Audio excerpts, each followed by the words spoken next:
esses encontros eles têm por objetivo apresentar membros dessa constelação fantástica que fazem parte da Academia Paulista de Letras. Já tivemos aqui a presença de outros convidados, a nossa querida Maria Adelaide Amaral, nosso grande Júlio Medalha também já teve a oportunidade de nos falar aqui, o nosso Antônio Mendonça, que é uma delícia, que ia substituir o Leandro. Se ele atrasasse faz 5 minutos que eu não estava aguentando mais. Não é verdade, eu sou o Leandro Feio.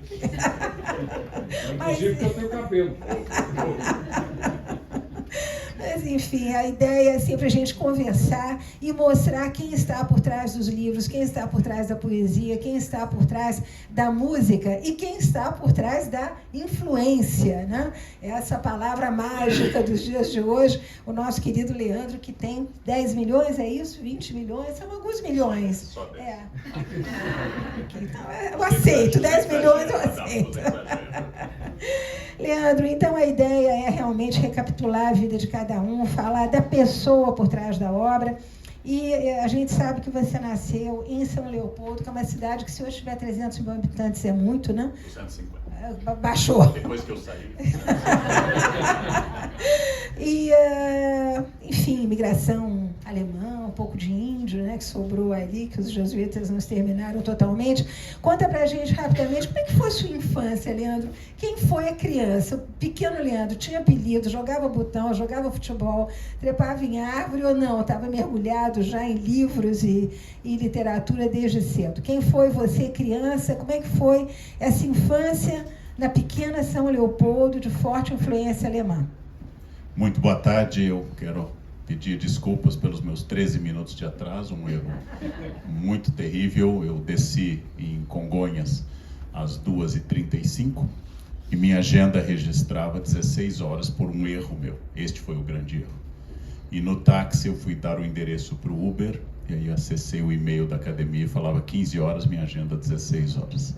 Não sei se foram os fusos, mas um erro, e eu peço desculpas. Não é comum me atrasar e é uma indelicadeza que eu espero não repetir. Eu nasci em São Leopoldo, a 1º de fevereiro de 63. Como escrevi certa vez, no ano em que Piaf, João 23 e Kennedy deixaram esse mundo, eu cheguei. E neste ano, nasci ainda no governo já do presidente João Goulart, porque em janeiro foi o plebiscito que restaurou os plenos poderes de João Goulart. E neste ano nasci numa família de um advogado católico, muito católico, profundamente católico. Meu pai, que se casou com uma luterana, que foi obrigada a se converter para casar com ele. E assinou um documento em latim de renúncia à heresia luterana. E esse documento que eu conservo até hoje, foi batizada de pé, como se fosse uma cristã nova. Foi batizada de pé e teve como padrinho o meu tio Oscar. E tornou-se então esposa, porque essa era uma condição para o meu pai, casasse na igreja. E em 1959 não havia casamentos interconfessionais como hoje existem. Sou o terceiro filho, minha irmã nasceu em 60, meu irmão em 61, eu em 63, fui o mais novo por 5 anos, até meu irmão César nascer em 68. Em 64, conta minha mãe, com as agitações políticas do Brasil, eram 3 crianças pequenas, ela comprou o Leite Ninho, temendo saque de supermercados. Aqui, aqueles que têm menos colágeno lembram dessa ocasião, aqueles que têm diploma de datilografia certamente se lembram que havia riscos de saques. Minha mãe foi a um mercado, não havia supermercados ainda, e comprou um estoque de Leite Ninho, que nós tomamos até o AI-5, pelo menos, porque eram muito agitados aqueles anos. Fui matriculado no colégio que meu pai deu aula de latim, que minha avó estudou, que todos nós estudamos, e até hoje meus sobrinhos, os netos, todos estudam, que é o Colégio São José, de freiras alemãs, onde, como todos meus irmãos, fui apresentado a uma escola de tempo integral, com terno e gravata, e todos faziam um instrumento musical. Isso não era em busca de uma vocação musical. Nós fazíamos instrumentos musicais porque isso era um processo de alfabetização. Quase todos começavam na flauta doce, minha irmã e eu fomos para o piano, meu irmão para o violino, e isso fazia parte do processo. Fiz todo o curso de piano sem ser pianista, é importante dizer isso. Quem faz letras não é literato, quem faz educação física não é atleta, quem faz ciência política não é um político. Eu fiz piano, eu não sou pianista. Como diz Madalena Taliaferro, muito importante haver pessoas que estudaram 12 anos de piano para poderem apreciar pianistas. E eu acho que isto é, de fato, grande, Madalena. E cresci naquela escola, naquele ambiente cujo grande defeito, olhando à distância, porque eu tenho muito orgulho da minha infância, o grande defeito nessa cidade, que quando eu nasci tinha 80 mil habitantes, o grande defeito era um mundo tão monocromático, tão fechado sobre si, que acreditávamos que todas as pessoas do mundo eram católicas, de olhos claros, e todos os pais tinham Landau. Isto era uma crença que nos percorreu. Nós não éramos submetidos à diversidade. A minha segunda babá dos meus irmãos, com quem tivemos uma ligação de vida inteira, o nome é muito original, chamava-se Zelosa. A Zelosa era uma moça negra e muito, muito carinhosa, e meus colegas vinham à nossa casa conhecer uma moça negra, porque nenhum deles conhecia. O Rio Grande do Sul não tinha essa presença na área de imigração alemã, hoje tem, não tinha essa presença. Então era um ambiente de pouca diversidade, as freiras nos faziam rezar pela conversão dos luteranos, e metade da minha família era luterana, pela conversão dos maçons, eu rezei muito para que os maçons se convertessem. E tinha uma curiosa oração no livro da escola que era para os acatólicos. Eu nunca soube o que eram os acatólicos, mas eu rezava para que eles deixassem de ser acatólicos. Era um colégio onde se cantava muito hino nacional, se estudava muito, disciplina era mais importante que conhecimento, e se tinha muita cerimônia cívica, estamos nos anos 60 e 70, muita cerimônia cívica, muito hasteamento de bandeira, e curiosamente me tornei também professor de moral e cívica depois, porque antes a gente se formava em História, Geografia, Moral e Cívica, o SPP. E toda essa experiência, uma experiência de uma infância fechada, com viagens ao litoral do Rio Grande do Sul e à Serra Gaúcha. Os mais jovens não sabem, mas Gramado era uma cidade do interior gaúcho, não era este cenário que se transformou depois. Acho que Campos do Jordão também em algum momento foi uma cidade da Mantiqueira e não um cenário que se tornou depois. Nascer perto do litoral gaúcho é muito bom porque torna todas as praias do planeta lindas, fascinantes e belíssimas. Eu me emocionei a cada praia que eu conheci em Santa Catarina, no Nordeste, em São Paulo, porque o litoral gaúcho seria deserto se não houvesse essa figura chamada gaúcho, né? Uma água gelada, de cor marrom, sem nenhuma única palmeira, uma praia contínua, sem vegetação, com vento constante. Este é o litoral gaúcho. E a gente gosta, é uma coisa estranha, uma coisa muito estranha. Mas a infância foi muito tranquila e, como acontecia, eu fui direto para a universidade da minha cidade, a Unicinos, onde minha irmã se formou em letras, meu irmão em computação, meu outro irmão em psicologia, e eu me formei em história, e durante a faculdade decidi ir para a Companhia de Jesus.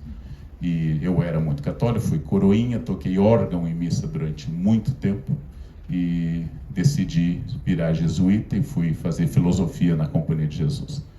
E fui noviço, fui vários estágios. Não concluí, não me tornei um religioso, mas voltei para concluir o curso de História e depois vim para São Paulo fazer a pós. Esse é o Leandro com cabelos, ou seja, esse é o Leandro até... Quando nos encontramos na USP... A ser, antes da carequice. A ser. Mas eu quero voltar ainda esse pedaço aí.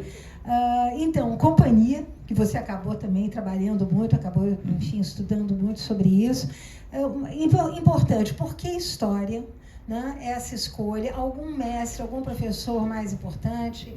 Como foi a sua vivência dentro da Companhia de Jesus? Quer dizer, o quão de mágico, místico, histórico isso pesou depois da sua decisão de continuar como historiador, Leandro? Porque é uma bela experiência. Mário de Andrade quase foi lá, né? Mas também foi coroinha, também tocou com órgão, mas acabou não entrando para a Companhia.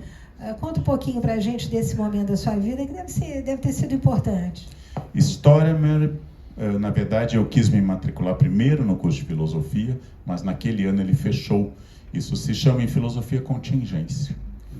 Se eu pensar positivamente, serendipity, como dizem os americanos, o curso fechou naquele ano e eu ingressei na História.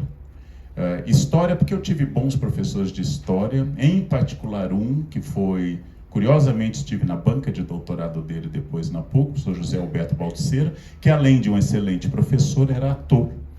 E a capacidade dele interpretar na sala de aula frases históricas, de criar naquele ambiente nosso árido de muita cópia, de muito caderno e muito livro.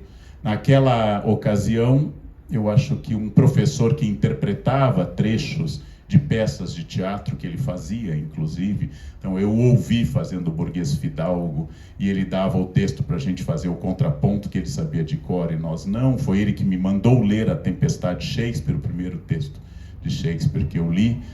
Foi ele que me mandou ler As Bacantes, o que era um pouco, quase uma contravenção penal naquela ocasião. E a biblioteca do meu pai era muito histórica, meu pai era um jurista tradicional, e era muito histórica, e eu me aproximei muito, por exemplo, de Will Durant, que hoje não sei se alguém lê Will Durant, e uma coleção de 40 volumes que meu pai tinha de César e Cantù, História Universal. Uma coleção gigantesca italiana, com narrativas muito interessantes. Isso mais o Baltzeira, que a cada frase histórica, por exemplo, ele foi falar da Revolta Niqué, 632, em Constantinopla, quando num choque no hipódromo, Justiniano se vê acuado pela torcida e tenta fugir de Constantinopla, porque havia uma pressão em função dos impostos determinados pelas campanhas de Belisário. E aí sua companheira imperatriz, dançarina, sua companheira disse a ele: foge, César, se queres, tens dinheiro, os navios te esperam no porto, eu porém fico, a púrpura é uma bela mortalha. E esta frase dita pelo Baltzeira com manto de púrpura, ela nos eletrizava.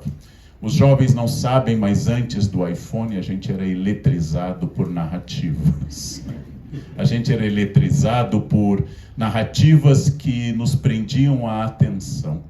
E uma única imagem que a professora de português colocava, em que a gente devia dizer como, quando e onde, para fazer uma unidade narrativa, nos influenciava muito. A Companhia de Jesus tem a ver com o meu confessor, Padre Beno Brodo, um homem de erudição extraordinária, tradutor de grego bíblico e do espanhol. E o Padre Beno era uma figura muito profunda como humanista, e era meu confessor por mais de uma década, e eu fui muito seduzido por essa ideia, que traía um pouco a vocação original franciscana, porque sendo um colégio franciscano, para nós o grande dia era 4 de outubro. Sendo o Colégio São José, o outro grande dia era 19 de março, dia de São José, para quem não teve passado católico ou presente. E, por fim, a Companhia de Jesus é muito forte em São Leopoldo, porque lá estava a sede da filosofia e da teologia de quase toda a América do Sul. Então, o Colégio Cristo Rei tinha grosas de padres que andavam pelas ruas. Não? Nós convivemos com muitos padres. Havia escassez de vocações no Brasil e excesso de padres em São Leopoldo. Então, às vezes, passava em frente à nossa casa um grupo de 50 padres a caminho da Igreja Matriz, da Conceição. E sempre foi muito presente. São Leopoldo é uma fábrica de padres, de pastores, porque tem 2 seminários luteranos, um evangélico ligado à Alemanha e o outro da Concórdia ligado ao Sino de Missouri, nos Estados Unidos, ambos luteranos, e uma fábrica de soldados, porque tem 2 quartéis. Os 2 maiores quartéis do Rio Grande do Sul estavam em São Leopoldo, o 19RI e o 16GAC.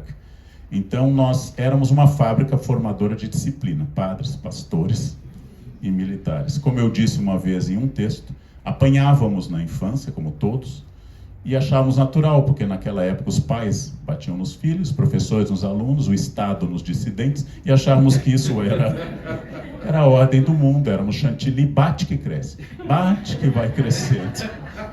E crescemos. E meu pai foi meu primeiro professor de latim, e eu tinha uma fascinação pelo latim, e foi meu primeiro professor de latim, e era muito bom, muito didático, usava uma coleção, os paulistas estudaram com o padre Júlio Comba e outros, os do Sul estudaram com o padre Milton Valente, Ludus Primus, Ludus Secundus, Tertius, Quartus, Quintus, Sextilis, e nós estudamos latim por esses textos que meu pai usava para dar aula, e depois o padre Milton foi meu professor de arqueologia romana na universidade.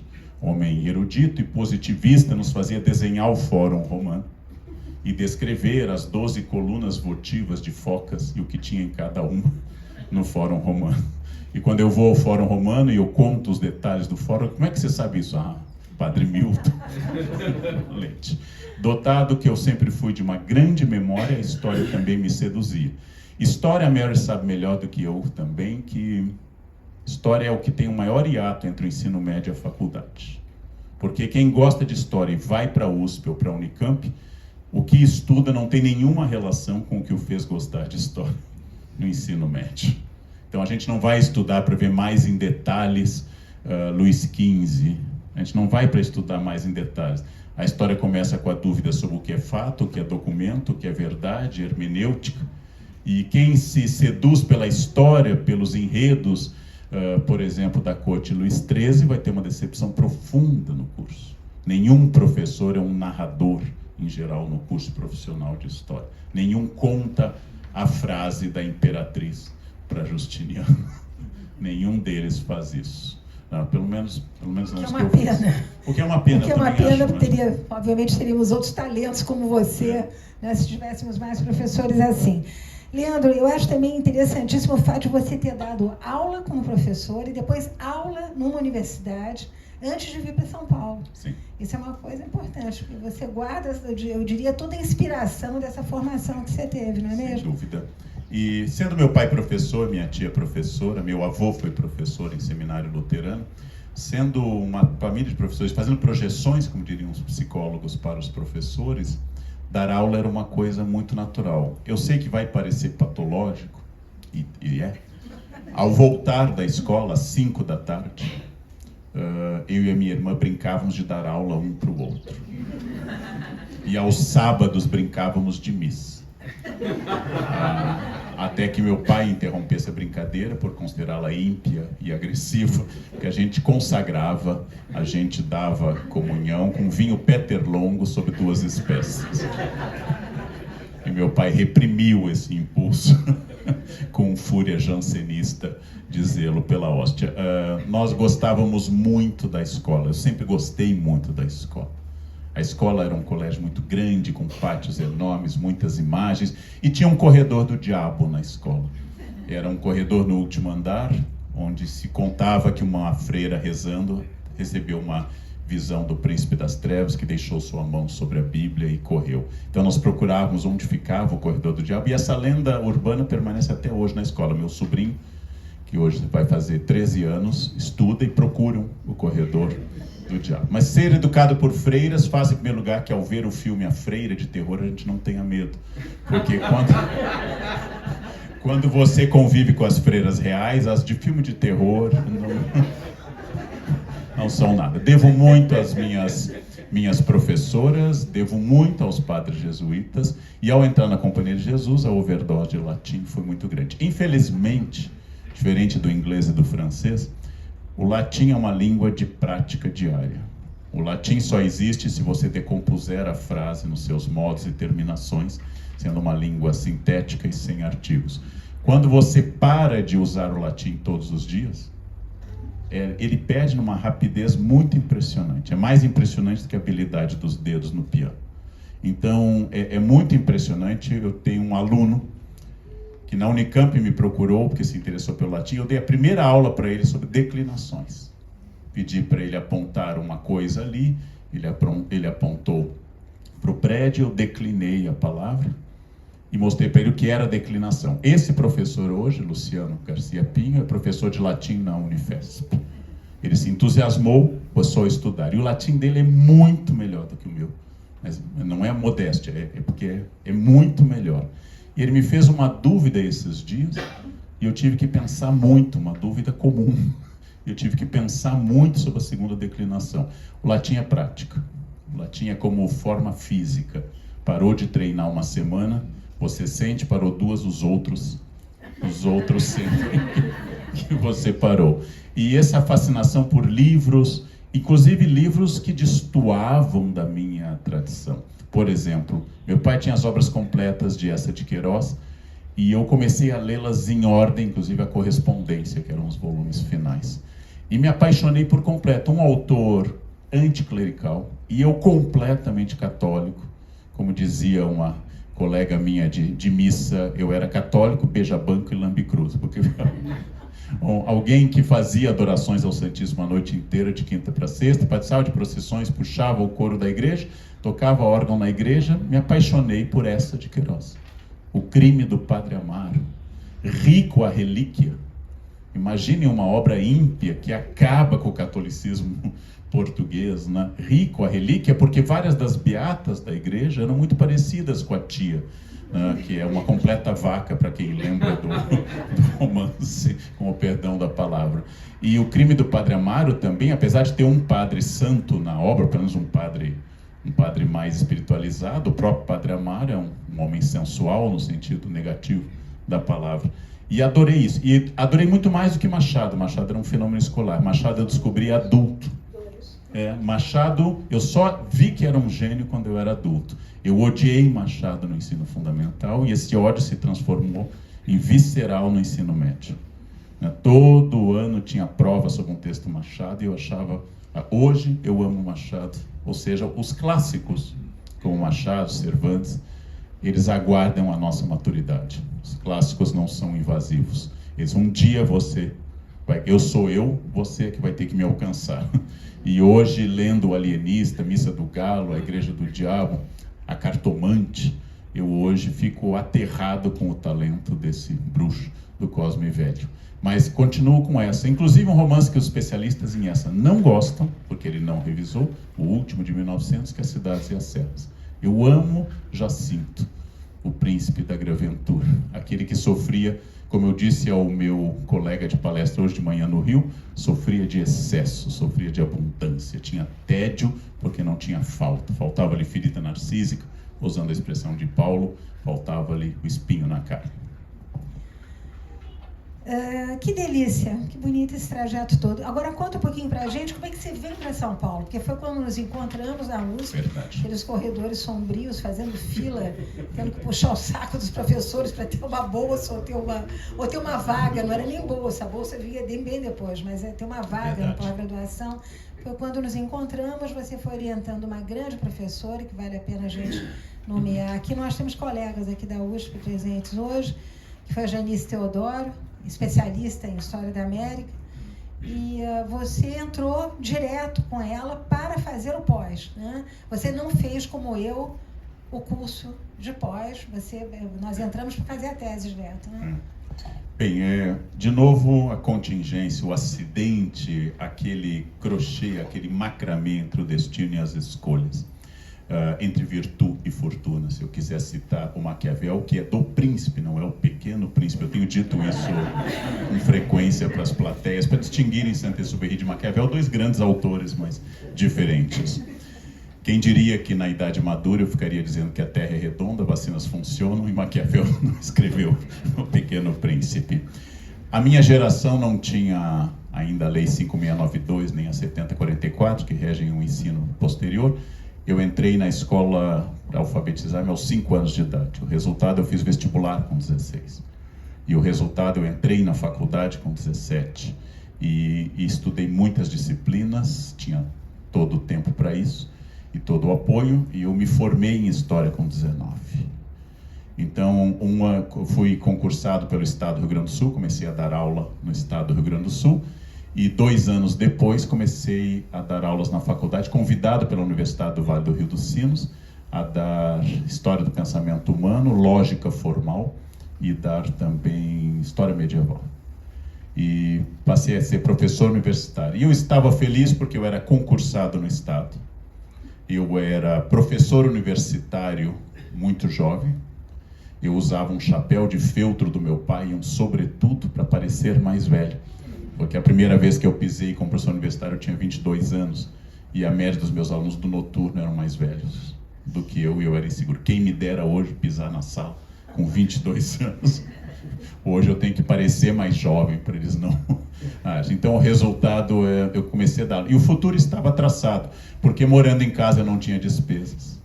E esse dinheiro era mais do que suficiente, sobejava, abundava, era excessivo até. Um amigo meu veio para São Paulo, ele era mais rebelde, mais original, e esse amigo tinha decidido por São Paulo, entrou na USP e veio me dizer, vá para a USP. A USP é muito melhor do que aqui, e eu já estava matriculado na pós da PUC de Porto Alegre. Vá, pois eu disse, não, eu estou bem. Eu disse, você tem medo de ser comparado com os grandes, porque é fácil ser holofote na província, mas é difícil ser vela na metrópole. E aquela frase me incomodou, porque minha vaidade era maior do que hoje. E eu pensei, eu estou querendo me comparar com gente pior, então eu vou ser vela na metrópole. E vim e fiz a seleção com a mesma orientadora dele. A gente fazia teste de línguas, fazia teste de prova teórica e fazia entrevista. Minha vontade é estudar Padre Anchieta, teatro de Anchieta, estudar a publicação feita pelo padre Armando Cardoso e pelo padre Hélio Abranches Viotti sobre o teatro de Anchieta. Minha vontade é estudar a biografia de Quirício Caixa, a obra de Simão de Vasconcelos e os jesuítas cronistas. Esta era a minha vontade. E eu disse para Janice isso, quero estudar Brasil, jesuítas, porque eu conheço a Companhia de Jesus. E ela disse assim, tem mais bolsa para México. Aí eu fui estudar México. O México nunca tinha passado pela minha cabeça. Mas teimoso, eu disse, eu vou fazer uma tese que compare o teatro de Anchieta com o teatro franciscano do Vale do México. E passei a estudar o teatro franciscano do México. O México é muito maior como projeto que o Brasil, tem muito mais gente, tem mais padres, tem mais produção. E passei a estudar até a obra da 10ª Musa de Sor Juana Inés de la Cruz. Estudei muito o teatro erudito de Sor Juana, de Góngora mexicano, não Góngora espanhol, Góngora mexicano, e passei a estudar muito o teatro franciscano, comparando com Anchieta e o teatro europeu que se fazia neste momento. Os jesuítas faziam muitas peças de teatro. Creio que no meu condomínio eu sou a maior autoridade em Frei Jerônimo de Mendieta, um grande cronista franciscano, Duran Sagún, e acabei me dedicando muito à aparição da Virgem de Guadalupe, às aparições da Virgem de Guadalupe, ao então ainda não santo Juan Diego. Depois assisti à canonização dele no México, feita por João Paulo II. E com tudo isso, eu fui estudar América, comparando com o Brasil. Lancei um livro, fruto da tese de doutorado, Teatro da Fé. Janice foi uma surpresa, porque ela fugia do padrão dos professores jesuítas, ela sorria, ela gostava das pessoas, ela cumprimentava, ela tinha lealdade, ela era completamente diferente do padrão. E não tinha esse padrão sisudo, circunspecto que eu estava acostumado. Quando eu cheguei, ela me deu uma lista de 18 livros, dizendo, esse é o básico para começar a conversar comigo. Nenhum deles era de América. E apenas um era de história. Ela pediu para eu ler coisas para ampliar. Por exemplo, pediu para eu ler Mimesis, do Erich Auerbach. Eu nunca tinha lido. Primeiro capítulo, A Cicatriz de Ulisses, depois sobre Shakespeare, O Príncipe Cansado, A Dulcinea Encantada, A Meia Marrom, sobre Virginia Woolf. Eu fiquei impressionado, porque nada daquilo era da minha tese. E a Janice, você tem que aprender a discutir o real nos textos ou não poderá ser um bom aluno. Depois ela mandou a ler um estudo de arqueologia, mas eu não sou arqueólogo, a imagem de Tlaloc. Depois ela mandou a ler livros que fugiam do meu recorte. E eu pensei, essa mulher é perturbada, porque ela não entendeu ainda que eu vou estudar México e Brasil. A Janice, na verdade, sentindo que eu era muito fechado em cronologias, fatos, ela quis expandir. Como boa professora, ela fez o que eu faço depois, quando eu passo a orientar. O aluno muito criativo, eu mando que seja sistemático. O aluno muito sistemático, eu mando que seja criativo. O aluno que quer ler em alemão, francês e inglês, eu mando andar de pés descalços, beber um pouco. O aluno que quer só ter inspirações, eu senta, decora. Aí estuda. Você tem que puxar para o centro da escada. Você tem que puxar uma pessoa para o centro da escada. E foi uma influência enorme. E naquele momento exato, e a Mary é testemunha disso, porque nos conhecemos nessa década, início da década de 90, naquele momento exato, eu me aproximei muito da Janice por causa das meninas, Tereza e Carolina, me tornei professor de piano da Carolina e professor de francês da Tereza. Então, me tornei um preceptor. Lembram de amar, verbo intransitivo? Eu fui a Fraulein, que passou a fazer parte da educação fui acolhido com generosidade. E quando a Janice foi para Paris, eu passei um tempo longo, onde a Mary fomos várias vezes a lugares interessantes, inclusive um concerto de bar em São Sulpício. Um concerto maravilhoso de bar em cadeiras que só nos faziam pensar na beleza da música, porque as cadeiras eram horrorosas, duríssimas, E a gente tinha que transcender porque o corpo estava sendo destruído. E eu nunca me esqueço desse concerto das partitas para violoncelo de Bach, naquela acústica de uma igreja antiga de São Sulpício. E foi muito interessante. Depois eu voltei a morar em Paris por um tempo. E voltando aqui, dei aula na PUC, faculdades particulares, colégios como o FAP. Trabalhei 10 anos como professor de ensino médio, cursinhos pré-vestibulares. Algumas pessoas já me perguntaram por quê os boletos. Não, esse é o motivo que leva, boletos. E quando eu sentia cansado, eu botava a mão no bolso e sentia a energia dos boletos preenchendo. E finalmente fiz concurso para Unicamp e passei. E fiquei 23 anos na Unicamp, então 24 quase. E faltando 1 ano e meio para eu me aposentar, que eu comecei a contribuir com 16 anos, faltando 1 ano e meio para me aposentar, eu pedi exoneração da Unicamp para poder existir um concurso. Se eu me aposentasse, fecharia a vaga. E eu queria que um jovem, de preferência um ex-aluno meu, porque eu formei muita gente em América, e foi o que aconteceu. Meu melhor aluno passou no concurso, eu não fiz parte da banca, mas foi muita alegria que o Luiz Estevam, hoje coautor do livro História do Preconceito e Santos Fortes, se tornasse o novo professor de América, jovem, com dedicação total, que é a Unicamp, que eu admiro, amo de paixão, merecia. Um professor totalmente dedicado. Lindo, essa é uma belíssima trajetória de professor, enfim, de sala de aula, de contato com alunos, de contato com colegas, de paixão pela história. E nós tivemos a sorte também, né, Leandro, de pegar um momento em que a história estava bombando. Final dos anos 80 e 90, ciências humanas ainda estavam em alta, começaram a declinar depois, no final dos anos 90. Hoje em dia não se ouve mais falar em ciências humanas, nem história, nem antropologia, nem filosofia. O trabalho do historiador, em particular, está muito uberizado, nós sabemos disso. Eu brinco sempre com os alunos que eles vão acabar entregando pizza, porque a inserção do historiador hoje, diferentemente da chance que nós tivemos, um grande momento com grandes professores, muita publicação, um interesse editorial grande pelas questões de historiografia, desapareceu, foi completamente diluído nesses últimos 10 anos. Mas eu queria aproveitar justamente que você estava falando da sua produção científica para abordar um pouco isso que apaixona e que é tão importante, que é a escrita para o grande público. Você fez 2 livros importantes, o Porco Espinho e o Pecar e Perdoar. Queria te pedir para falar, porque muita gente aqui talvez não tenha lido todos os livros, que você falasse um pouquinho deles, depois falasse sobre o último livro, O Preconceito, que você fez justamente com esse seu aluno. Eu vou, talvez, olhar um outro ponto de vista sobre a sua belíssima ideia de ascensão e queda do historiador público. Quando eu entrei na USP, quase toda a geração gloriosa que havia sucedido aos fundadores tinha se afastado. Eu, por exemplo, fiz o primeiro curso de uma amiga em comum nossa, Laura de Mello Souza, filha de Antônio Cândido.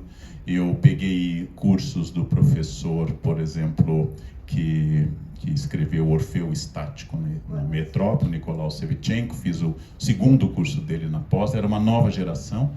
A Laura, hoje é minha vizinha de novo, descobri isso há pouco. Esses cursos foram fascinantes. Não havia mais um Sérgio Buarque de Holanda. O último sobrevivente de uma geração, um pouco após o Sérgio, talvez fosse o professor, Fernando Moraes, talvez fosse o Novaes, fosse o último grande, porque é um homem de uma erudição extraordinária, um excelente professor também. Ele já estava aposentado na USP, dava curso, depois foi para a Unicamp dar aula na economia com o professor José Jobson de Arruda. Essa geração não teve mais contato com o grande público, mas era sucesso editorial, por exemplo, a tradução de Carlo Ginzburg. A Companhia das Letras publicou primeiro o Queijo e os Vermes, depois os Andarilhos do Bem, depois foi publicando outras obras e eram best-sellers na lista dos mais vendidos. Biografias, livros tradicionais começaram a vender. Surgiram grandes biógrafos, claro. E isto antes, por exemplo, da Mary fazer sucesso com grandes e excelentes biografias, o Brasil inteiro leu Olga. O Brasil inteiro leu Olga. Então, a universidade deixou de ter a figura cujo epíteto seja Jean-Paul Sartre, do intelectual público. A universidade se fechou muito sobre ela. E isso ajuda a explicar algumas coisas que aconteceram no Brasil. Nós fomos nos fechando em congressos, encontros, revistas acadêmicas. Quando eu lancei o livro baseado na minha tese Teatro da Fé pela UCTEC, meu segundo livro, o primeiro era sobre colonização dos Estados Unidos, no qual eu atacava a ideia de colônia de povoamento e exploração, uma ideia que fazia sucesso, mas não tem base histórica.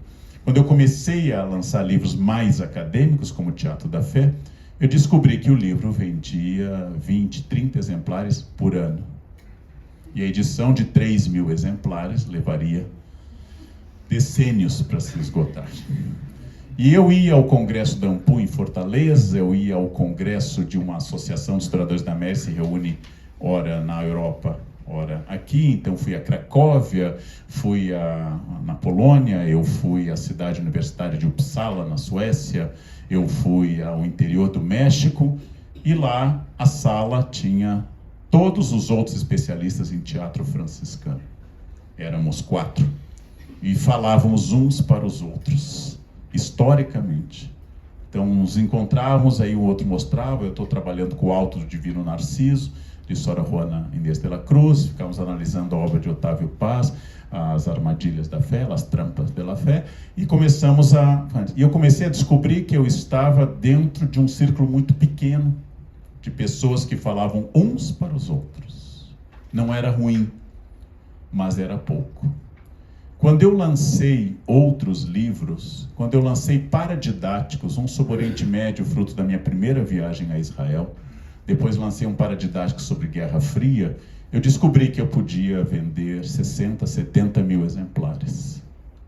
E descobri que eu seria lido por gente não especialista, que teria acesso ao conhecimento.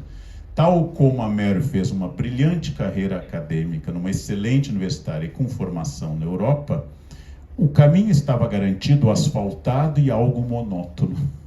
Era uma sucessão de políticas departamentais. Era uma luta por bolsas, era uma discussão sobre quem ganharia um auxílio pesquisa do CNPq de R$ 868. E a discussão se estendia até a noite, naquele pudim da miséria que a gente debatia. E a vaidade existe em todos os campos, mas na área acadêmica ela é brutal. Ela é brutal. A vaidade acadêmica, ela é brutal.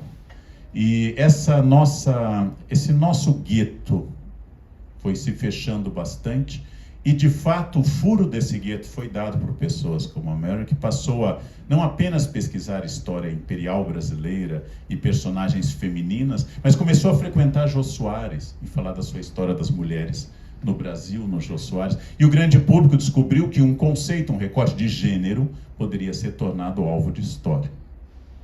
Um historiador muito sério do Rio de Janeiro, num livro muito bom, diz assim: daqui a pouquinho farão história sobre o onanismo. Bem, temos já 2 volumes sobre a história do onanismo.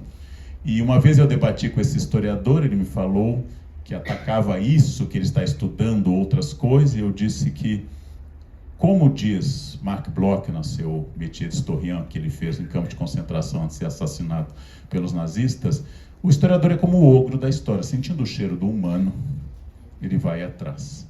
E citando a frase latina, que eu sou homem, et humani nihil, nada do que é humano me é indiferente, me aliena um puto, ou seja, me é indiferente. E de fato estudar, eu me lembro de um livro em inglês que eu fiz resenha para o Estadão, que se chama História Social do Bolo de Casamento. É um livro publicado nos Estados Unidos.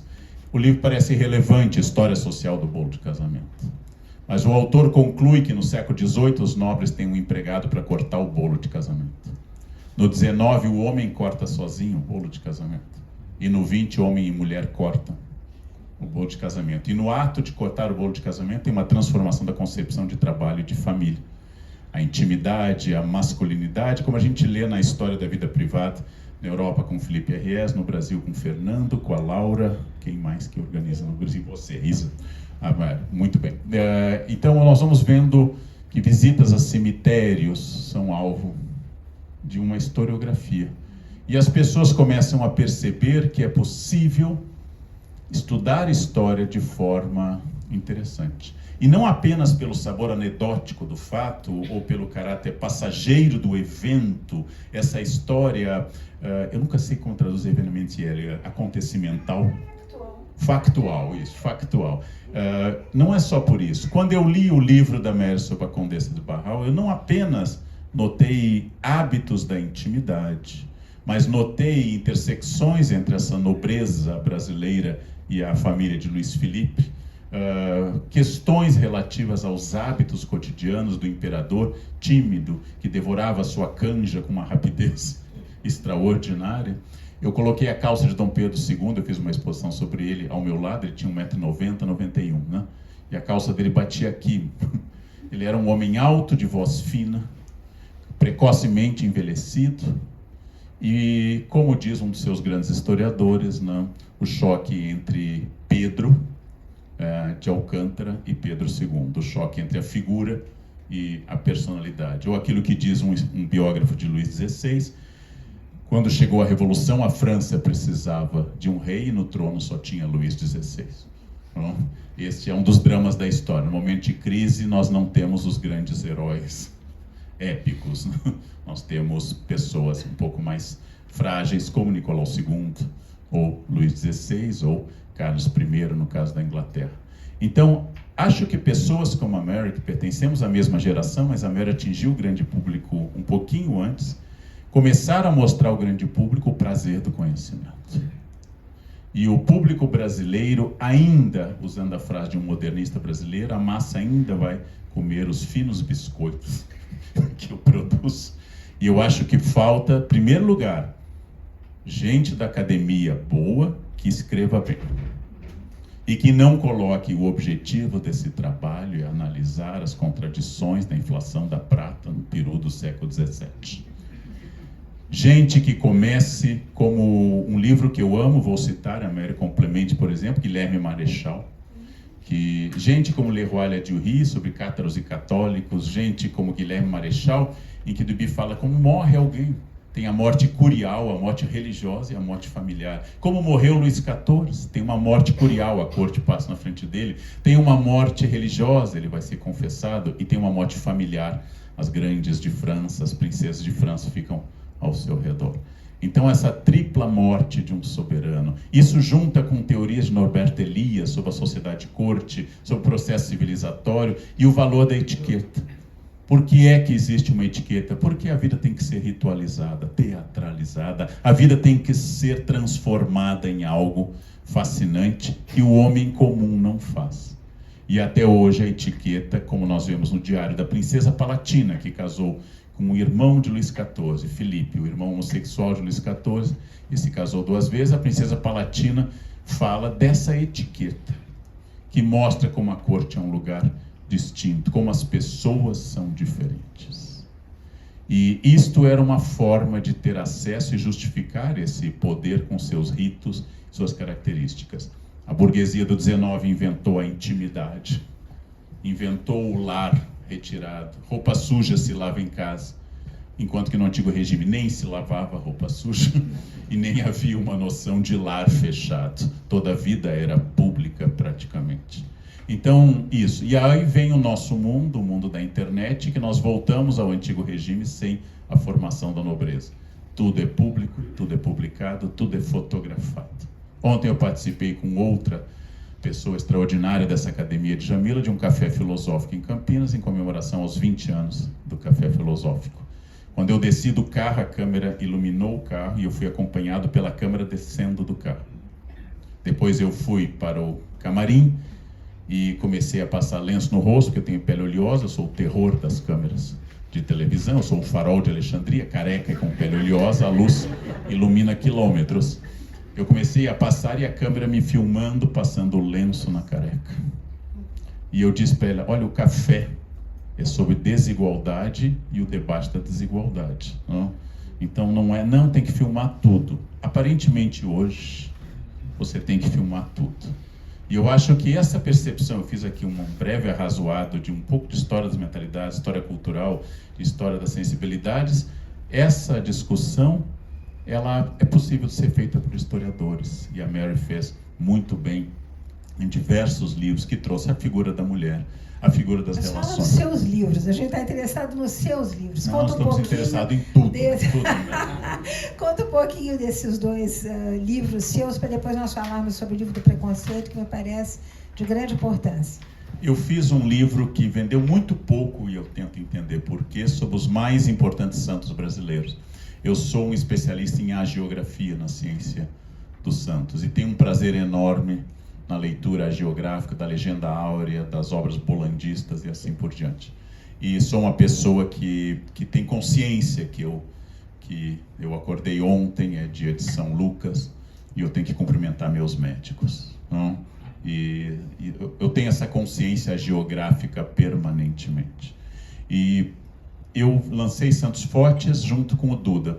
O Duda é protestante, eu sou ateu. Eu não sei se foi isso que fez com que o livro não vendesse. Porque para um católico é demais, um autor protestante e outro ateu, e para um ateu é demais um livro sobre santos. Então, fica um objeto. O Jô Soares me perguntou, você estuda muito santos, por quê? Eu sou um ginecologista homem, eu estudo o objeto que eu não tenho, a fé, né? Não preciso ter o objeto, não se exige do oncologista que ele tenha câncer. Não se exige do oncologista que ele seja a figura atacada por um tumor. E aí eu lancei um livro a partir de uma experiência pessoal muito dolorosa. Eu rompi com uma pessoa muito importante para mim. Uma amizade de 30 anos se acabou em meio aos frangalhos de acusações mútuas. E a última frase foi, Leandro, você deve doar seu coração para estudos, porque ele nunca foi usado. E eu disse, por esse critério, querida, seu cérebro será alvo do mesmo objeto. E no meio dessas amabilidades, encerrou-se uma amizade de 30 anos, muito importante para mim, no qual os dois lados tinham razão em se odiar. E eu escrevi um livro chamado Pecar e Perdoar, que é sobre os 7 pecados capitais, mas é sobre a figura... Tem um poema muito bonito em francês que fala do vaso brisé, o vaso quebrou. Eu tive isso na Aliança, na General Jardim, no fim do século XVIII. O vaso quebrou, ele foi colado, mas ele não aguenta mais pressão. Uma vez partida a confiança de uma relação, e esse é o ponto de partida do livro. Você pode perdoar, mas pode esquecer. Né? Você pode perdoar de fato alguém, você viu alguém, não sei eu, pegar um caso extremo de tabu nosso, você viu alguém ser acusado de pedofilia, a pessoa fez tratamento psiquiátrico, ficou internado em uma prisão, 20 anos depois essa pessoa abre uma creche. Você coloca seu filho, a pessoa foi redimida pela lei e pela ciência. Você coloca seu filho na creche, qual é o limite do nosso perdão? Nós podemos esquecer, e eu pego a tradição católica do perdão. É muito diferente a forma de perdoar do islamismo, do judaísmo e do catolicismo. O judaísmo tem um dia do perdão, Yom Kippur. O catolicismo abre esse perdão para cada evento com o confessor, né? E sobre as experiências que eu tive dessa teologia penitencial e a filosofia de tudo isso, e grandes exemplos históricos de pecados capitais. E aí escrevi e vendeu muito bem, o livro foi muito bem aceito pelo público, que era a ponte que me abriu o caminho para outra coisa. Eu posso escrever uma obra que trate com a alta teologia, filosofia e história e traduzi-la de forma interessante para o grande público. E finalmente fiz, a partir de uma experiência de isolamento que eu tive no Butão. Eu passei algum tempo num hotel Aman no Butão, sozinho, com uma equipe que não falava inglês, e o meu butanês é fraco, e o resultado foi uma experiência de solidão no meio do Himalaia profundo. Aí eu escrevi o Dilema do Porco-Espinho, que eu estava lendo Schopenhauer, onde ele conta o que ele viu na juventude, nas montanhas alemãs. O porco-espinho é um mamífero, precisa de calor. Ao se aproximar de outros porcos-espinhos, ele sente que é espetado, ele se afasta horrorizado e sente frio e vai de novo. É esta dialética que é a busca humana de relações. Quero gente, então vou ao encontro das pessoas. Gente é chata, gente tem problema, gente incomoda, então eu me afasto. Eu sinto frio e quero gente de novo. Essa é a história afetiva de quase todo mundo nessa sala. Eu não sei se eu quero ficar sozinho ou acompanhado, porque acompanhado eu quero ficar sozinho. e sozinho eu sinto falta das pessoas. Como é que eu resolvo o dilema do porco-espinho?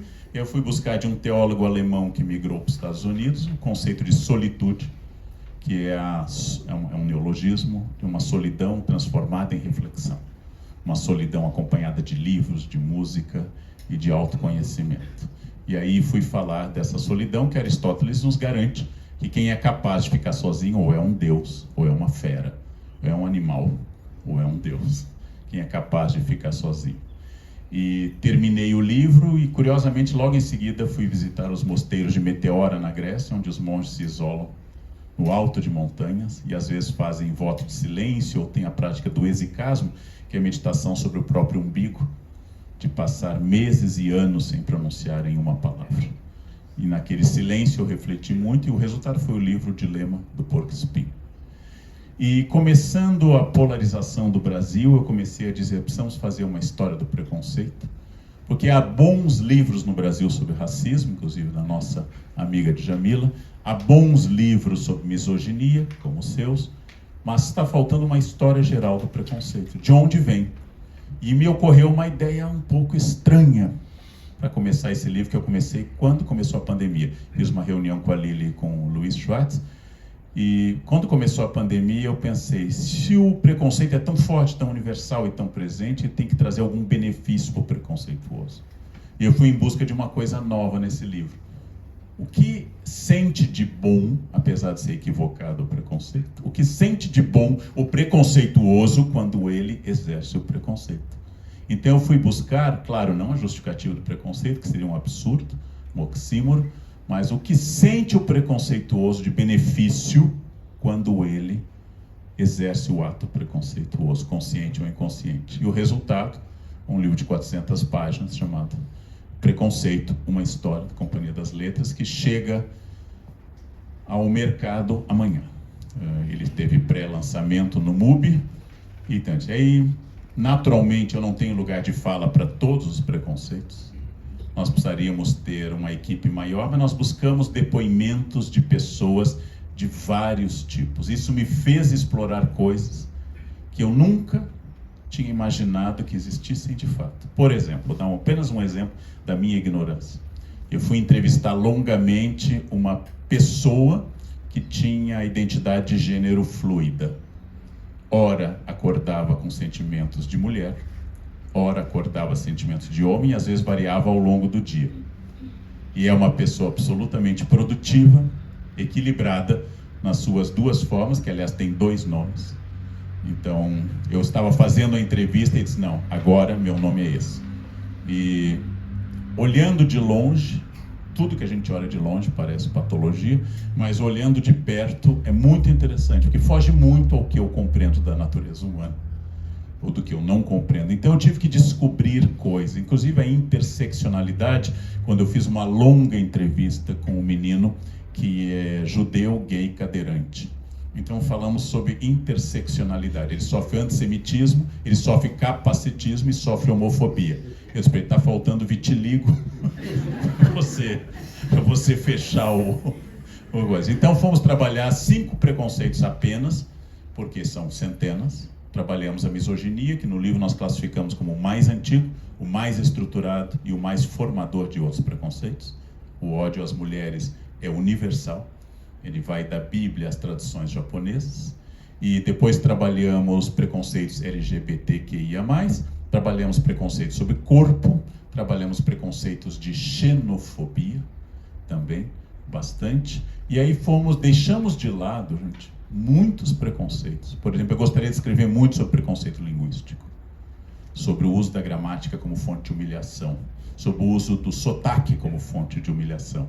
Eu estou em São Paulo há 35 anos, então eu digo Pernambuco, os pernambucanos abrem as vogais e dizem Pernambuco, e os paulistas vão debochar de uma pronúncia que é mais antiga que a paulista. Então qual é a certa? A mais antiga, a beta, Pernambuco, a longa palavra com 10 letras que não se repetem. Uma vez eu disse isso em sala de aula, o que é dar aula? Pernambuco tem 10 letras, elas não se repetem. O aluno, eu disse, é um caso único. O aluno, não, então, só tem também ventilador. Olha a velocidade do mal que eles têm para achar essas coisas. E preconceitos linguísticos são muito importantes. Centramos nos do corpo, no racismo, na misoginia, na LGBT transfobia e na questão geral de tudo aquilo que é inadequado, que é aquilo que é fora.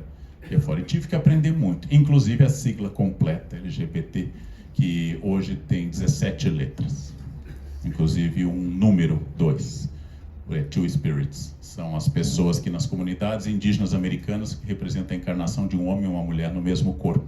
Isso é chamado no mundo indígena da América do Norte, Two Spirits, são muito respeitados na comunidade indígena. Como eram os pajés, também no Brasil, quase sempre, como são os pais de santo, quase sempre comunicadores de dois mundos, inclusive dois mundos de gênero, com frequência. Bom, uma maravilha esse livro, Leandro. Acho que amanhã todo mundo vai correr para comprar, é importante, obrigatório. E você, depois dessa carreira absolutamente consistente, musculosa, bonita, voltada para temas múltiplos e todos apaixonantes, você se torna influencer. E você mesmo se apresenta como tal, o que é muito bacana, porque é uma ruptura total com, digamos, aquele academismo. Eu digo academismo de forma pejorativa porque sofremos muito das consequências de termos nos afastado da Torre de Marfim, que já não tem mais o monopólio de saber há muito tempo, desde que inventaram o Google. Né? Nem o Marfim. Pelo menos na minha opinião. Nem o Marfim, não. Exato. Então eu queria que você nos falasse um pouquinho, porque o influencer, ele é mais do que uma simples imagem, ele quebra paradigmas, ele invoca, apela à dúvida em várias circunstâncias, ele sacode certezas. Eu acho que esse é o papel do verdadeiro influencer. Você se sente nesse papel? O que te levou, digamos, dessa produção tão bonita das letras, migrar para a televisão, para as telas? Foi a vontade de conversar com o grande público, foi a vontade de levar uma mensagem, que é também o papel do influenciador.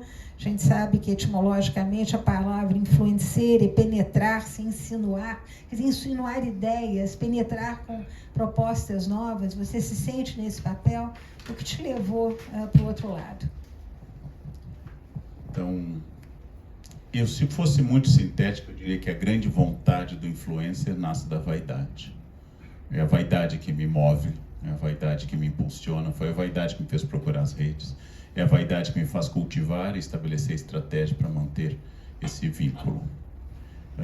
A vaidade, se ela já é lida como negativa, ela já é fruto de uma certa leitura moral, quando na verdade é a vaidade que trouxe todos nós para este espaço hoje. São formas de vaidade.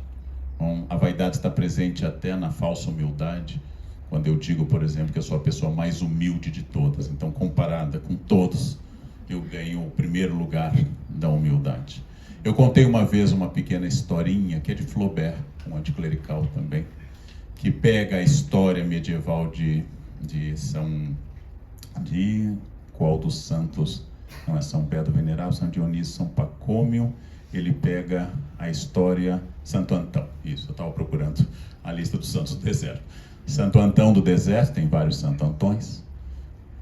Passou 80 anos sendo tentado pelo demônio, com tentações terríveis que iluminaram a obra de Bosch, iluminaram a obra de Dalí. Tem até um quadro atribuído a Michelangelo sobre isso.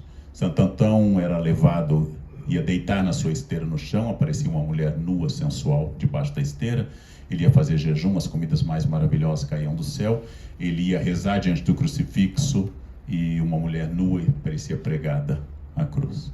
Quando ele tentava se concentrar, os demônios o levavam ao céu e o jogavam. Quando ele ia se esborrachar, os demônios o seguravam para desconcentrá-lo. Antão resistiu 80 anos desse assédio sistemático das forças do inferno e o demônio não conseguiu nada com ele. O demônio foi embora. E na porta da caverna, o demônio disse: você foi o primeiro humano que me venceu. E aí já estamos em Flaubert e não na historiografia dos santos. Aí Antão se ajoelha na sua caverna e diz: enfim, virei santo. O demônio sorri e volta. Antão resistiu a todas as tentações, menos a tentação da santidade. A tentação de se considerar salvo, menos essa tentação de achar que ele tem força para se salvar e não pela intercessão absolutamente indispensável na teologia católica de Jesus. Então, essa é uma questão importante. A vaidade move o mundo, é a vaidade das pessoas que querem foto com influencer para bombar suas próprias redes. Sabem que hoje uma noite de autógrafos não envolve mais livros e caneta, ela envolve livros e fotos. Às vezes eu penso, como dizia uma ex-aluna minha na Globo, Beatriz Segal, que não gostava muito desse assédio, e quando ela foi Odete Roitman, ela era muito assediada, então ela tinha uma bolsa com fotos autografadas. E alguém dizia, podemos fazer uma foto? Não precisa, meu filho. E ela dava uma foto. A pessoa não quer a foto da Beatriz Segal. A pessoa quer a foto ao lado da Beatriz Segal. E quer dizer, estava ontem no shopping com a Bia, e ela me disse isso. E essa característica, segundo Bauman, tem um momento que a intimidade morreu, ele diz num livro, que é uma data em outubro, por sinal, de 97, quando uma senhora na Inglaterra, em horário da tarde, diz que o marido dela era impotente. Uma mulher na televisão dizendo que o marido era impotente é o fim da intimidade burguesa que caracterizou a história dos séculos anteriores. O influencer é uma nova forma de propaganda, uma personalização, é um olhar sobre o mundo, é um acesso, ele ganha um poder muito grande. E o influencer pode usar o poder, que em si é uma técnica neutra, para ajudar a divulgar livros, músicas e etc.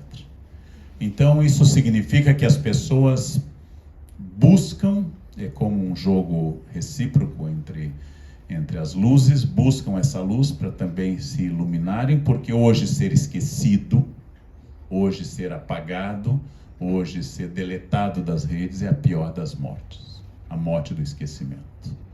E ter fama é tudo, absolutamente tudo. Os influencers profissionais organizam, vou usar uma palavra do mercado, tretas. Organizam tretas para continuarem como trend topic. Ser trend topic significa que suas publicidades vão valer mais. Então, se você briga com alguém, isso é um trend topic. No dia 6 de janeiro, eu anunciei meu casamento com o Vitor nas redes e por 2 dias eu fui trend topic. Por 2 dias, as redes sociais me consideraram o assunto mais debatido do Brasil e o 6º assunto mais debatido da América. Enfim, quando eu estava gozando do privilégio de ser trend topic pleno, 2 dias depois, invadiram o Congresso, a Praça dos Três Poderes. E esses caras destruíram a minha. Entre as vítimas do hoje estão também os influencers. É uma coisa absolutamente extraordinária que você consiga e faça isto. É bizarro. Somos professores, eu e Mary, vários que estão aqui. É bizarro você ter um assédio de gritos que lembram a bitomania. A minha entrada ontem com a Djamila no teatro em Campinas é uma entrada de popstar. Eu já tive em Foz do Iguaçu correr de um teatro que ficava dentro de um hotel, correr para o meu quarto, porque havia uma multidão. E eu tenho um pouco de medo não é agorafobia, é estratégia mesmo, né? Porque eu não serei esmagado, mas vai ser uma mortalidade. Eu vou me safar, mas eu não sei o que os de trás percebem se estão empurrando os da frente. E eu tive que correr do auditório para o meu quarto, mas não cheguei a tempo, então eu entrei num armário de toalhas do hotel. E o corredor foi invadido pelos fãs gritando, onde ele está, onde ele está? E eu fiquei muito tempo no armário, cena patética, esperando as pessoas saírem. Eu vou aproveitar essa deixa. Fiquei muito tempo no armário. Já que você falou, você não quer contar como é que é sair do armário? Porque o Luiz Motti, num livro que nós publicamos recentemente, grande intelectual, fundador do Grupo GAPA da Bahia, num belíssimo artigo, comovente artigo, contou como foi difícil entre os anos 80 e 90, logo depois da AIDS, sobretudo, sair do armário. Como é que foi para você sair do armário? É uma questão curiosa, porque a gente dá muito mais importância do que isso. Como é que chama isso? Um ator de stand-up, um comediante stand-up, usou o meu outing, dizendo assim: Leandro Carnal anunciou que é casado com um homem. ficamos tão surpresos quanto o Zeca Pagodinho dizer que bebe. É um pouco isso, né? Muitas pessoas que eu conheço tornam a sua vida sexual pública ou sua orientação de gênero pública. Eu não acho que isto possa ser tão fácil para todas as pessoas. Em algumas comunidades, ambientes e famílias, pode ser muito agressivo. O ambiente que eu compartilho é um ambiente muito mais protegido para isto. É um ambiente, como diz um amigo meu que trabalha em uma grande universidade, onde é mais fácil explicar cocaína do que o uso do açúcar. Se você disser eu uso açúcar, que horror, cocaína tudo bem, mas é um ambiente onde poucas pessoas são muito ortodoxas, poucas pessoas constituem esse modelo de família doriana.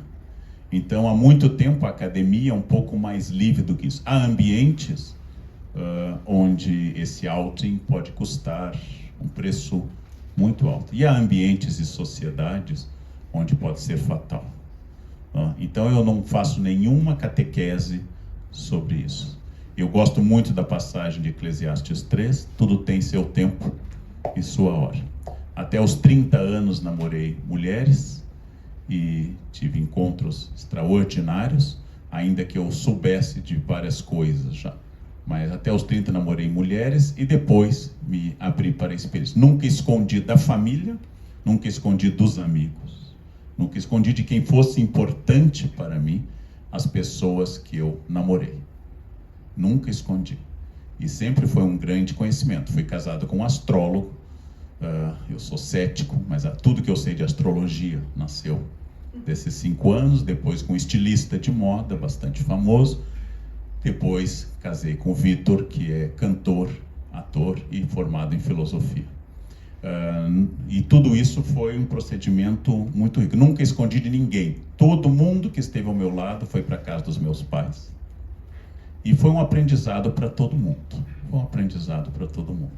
Então todos crescemos, tanto que eu dedico ao meu cunhado, Adão, o livro sobre o preconceito.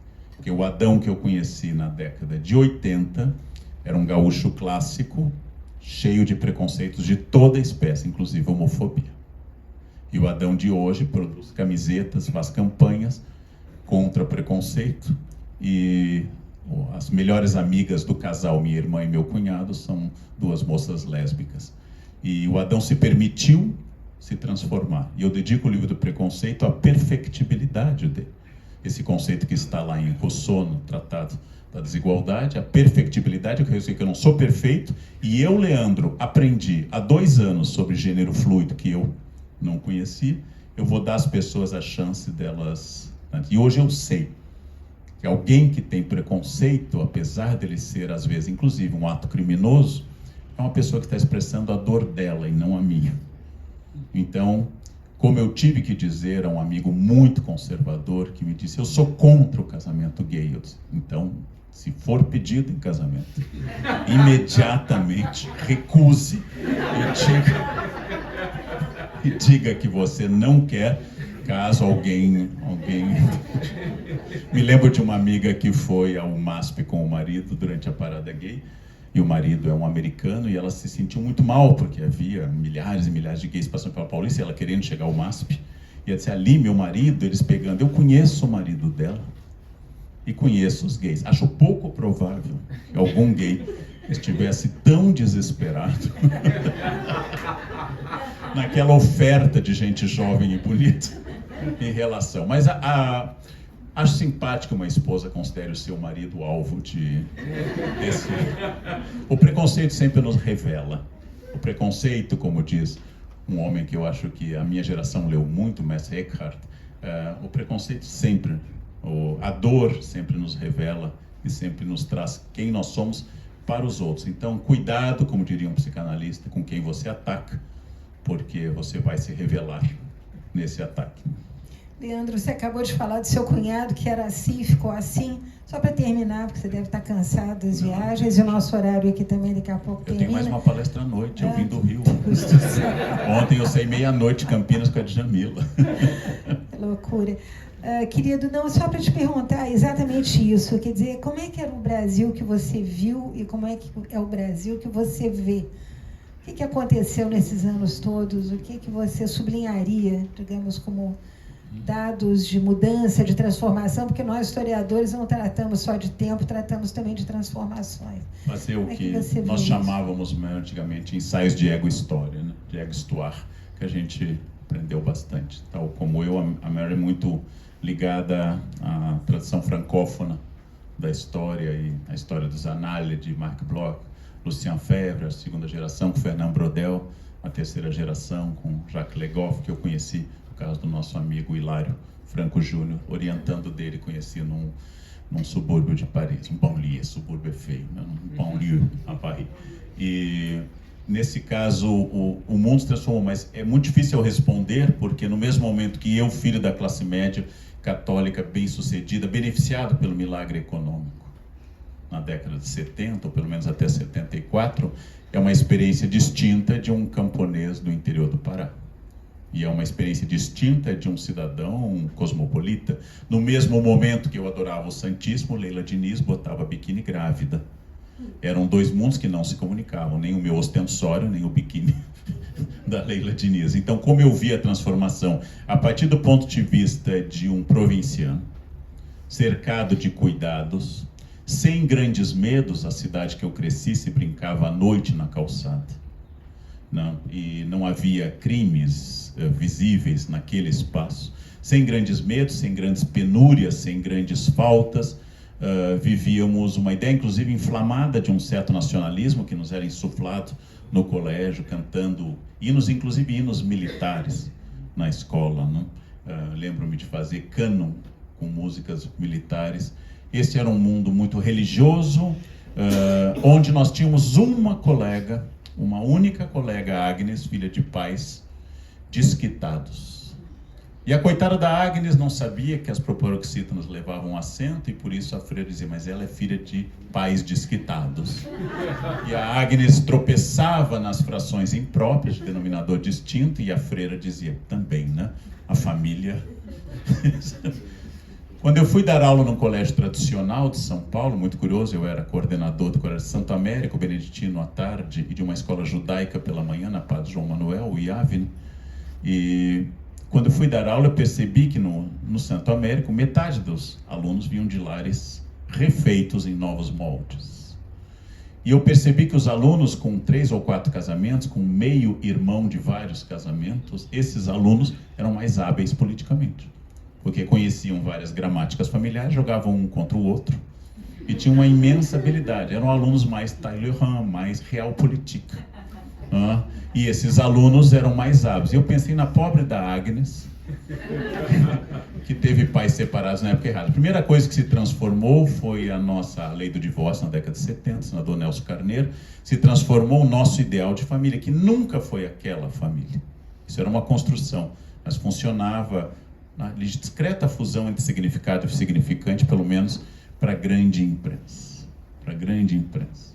O que nos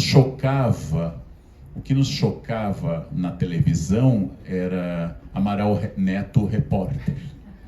O que nos chocava na televisão era um programa que a gente chamava de, meu pai chamava de Mundo Cão, do Flávio Cavalcante.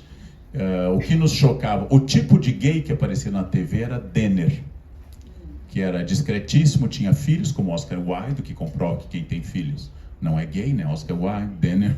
E o Denner ia à televisão e ficava dizendo se era um luxo ou um lixo. Quem era alternativo em São Paulo, a gente via cenas, frequentava a boate medieval na Augusta, como o Wilza Carla, que lá chegou em cima de um elefante do circo dos irmãos Orfei.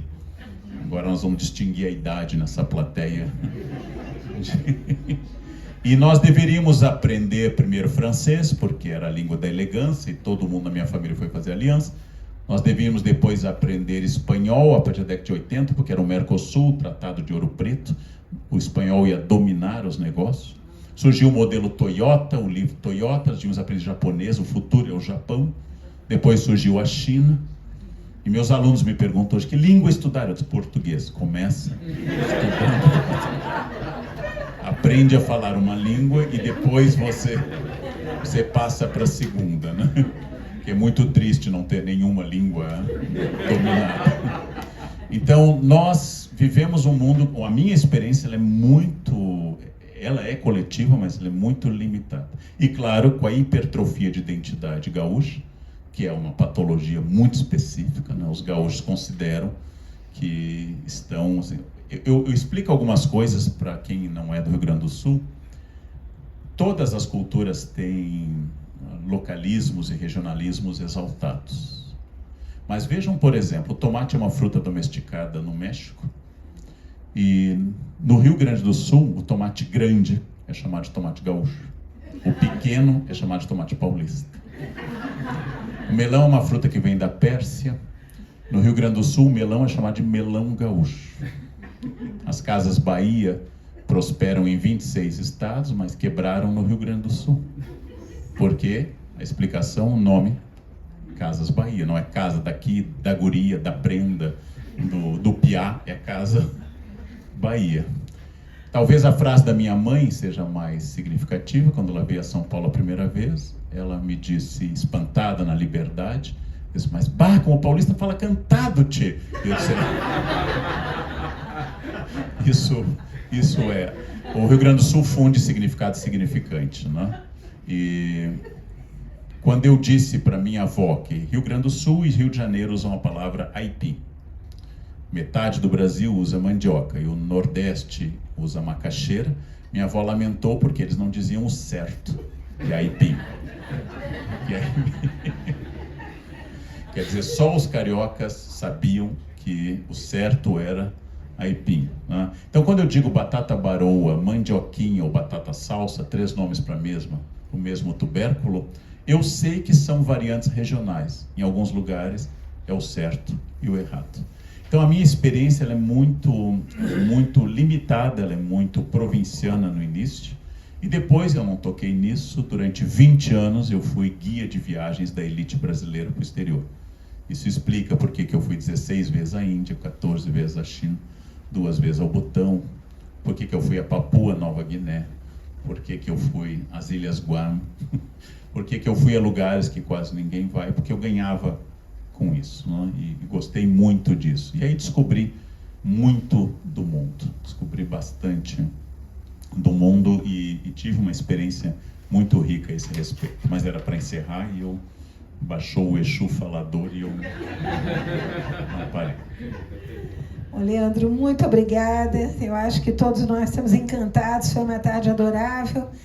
Agradecemos mais uma vez a nossa querida Fundação Maria Luísa e Oscar Americano, a nossa academia que veio prestigiá-lo, a todos presentes, muito obrigada. Ano que vem vamos prosseguir com essas atividades, sempre os nossos medalhões lá da academia, conversando com vocês e contando o que está por trás de cada um desses grandes talentos. Muito obrigada aí pela tarde.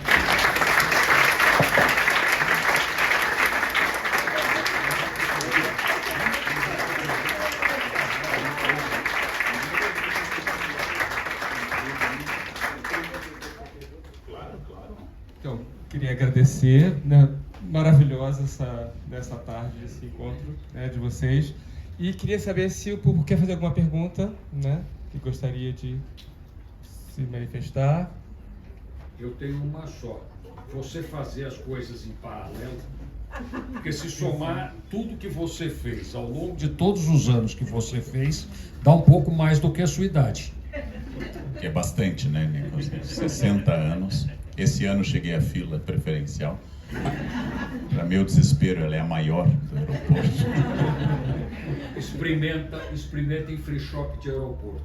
Free shop de O aeroporto. pessoal fica uma fúria, porque normalmente não tem. Você diz, eu sou velhinho, cadê o caixa do velhinho? O pessoal olha torto, mas todo mundo sai da frente. Você sabe que eu estava na Alemanha, no museu que quase ninguém vai, o Museu do Stuber-Peter, em Frankfurt. Tem uma história que minha avó contava do Pedro Escabelado, o Stuber-Peter, e dos contos de Hoffmann. E havia uma senhora que certamente testemunhou a Guerra dos 30 anos. E essa senhora estava atrás de mim e eu ofereci para ela passar à frente no caixa.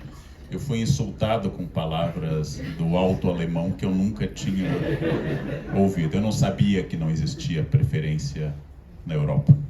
Eu não sabia, nem nos Estados Unidos, não sabia. A não ser reserva de 6 meses para um restaurante em Nova York, chegou um veterano de guerra e passou à minha frente. O homem devia ter 3 metros de altura, 4 de largura, mas tinha uma medalha, era veterano e passou à minha frente. Não discuti por vários motivos que era melhor não fazê-lo, né? Mas voltando a isso, eu tenho uma característica que tem mais de 4 décadas, antes ainda. Em primeiro lugar, eu acordo muito cedo. Eu acordo às 4 da manhã. E quando chega às 6 da manhã, eu certamente já li uma grande quantidade de páginas, já fiz alguma atividade física. Faço a primeira refeição leve, vou para a academia. Então eu produzo muito e durmo muito pouco. Segundo, e muito importante, eu aproveito muito tempo. Então, por exemplo, hoje durante o voo, eu escutei um livro em audiolivro. Um trecho de um livro em audiolivro. Eu escuto muito audiolivros na esteira, pedalando ou no avião. Então, isto é também muito importante. E eu tinha uma fome de viver, citando o título de um filme clássico, eu tinha uma fome de viver que já foi maior no passado.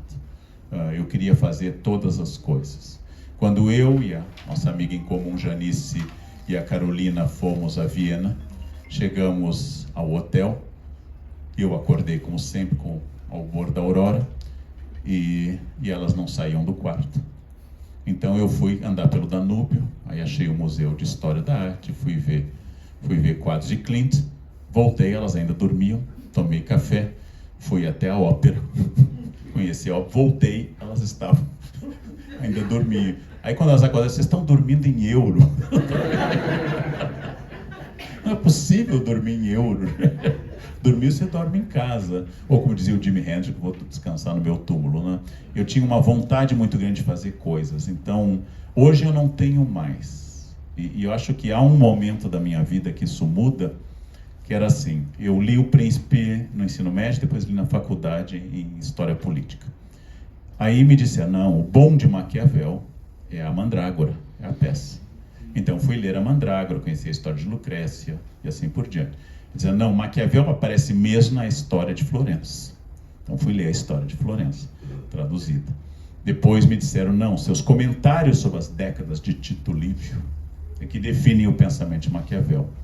Quando eu vi que todos os autores, e Maquiavel escreveu pouco, né? Quando eu vi que todos os autores são infinitos, eu me libertei do desejo incessante da leitura, no sentido de achar que eu poderia ler alguma coisa na biblioteca de Washington.